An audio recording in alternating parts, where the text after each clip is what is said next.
কয়েকদিনের টানা বৃষ্টি আর উজানা ঢলের পানিতে তলিয়ে আছে কয়েক জেলার নিম্নাঞ্চল। রাস্তাঘাট ডুবে যাওয়ায় ও বাড়িঘরে পানি ঢোকায় ভোগান্তিতে বাসিন্দারা।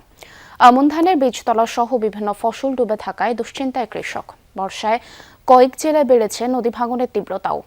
এদিকে বন্যা পূর্বাভাস ও সতর্কীকরণ কেন্দ্র জানিয়েছে, ভারী বৃষ্টি ও উজানের ঢলে রংপুর, সিলেট ও ময়মনসিংহ বিভাগের নদী সংলগ্ন নিম্নাঞ্চলের কোথাও কোথাও স্বল্পমেয়াদী বন্যা দেখা দিতে পারে।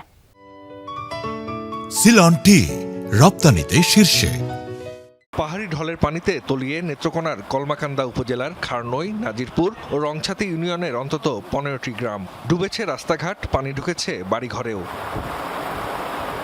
নিচু এলাকার রাস্তাঘাট তলিয়ে যাওয়ায় চলাচলে ভোগান্তি পোহাতে হচ্ছে বাসিন্দাদের। ঢলের পানির তোড়ে বিভিন্ন স্থানে ভেঙেছে সড়ক, ডুবেছে আমন ধানের বীজতলা। চাষাবাদ নিয়ে দুশ্চিন্তায় কৃষক।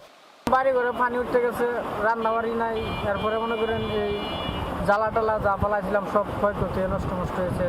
নদী বাড়ি আমার এক সাইড ভেঙে গেছে, রাস্তা ভেঙে গেছে, গরু পানি গরু রাস্তায় নাই, পুকুরে মাছ টাছ সব বাসায় গেছে। নতুন করে ভারী বৃষ্টি না হয় শেরপুরের নদ নদীর পানি কিছুটা কমেছে। ঝিনাইগাতি বাজার সহ প্লাবিত নিম্নাঞ্চল থেকে নেমেছে পানি। শেরপুর নালিতাবাড়ি গাজীরখামার সড়ক পানিতে ডুবে থাকায় এখনো যান চলাচল বন্ধ। সোমবারের আকস্মিক ঢলে ভেসে গেছে অনেক ঘেরের মাছ।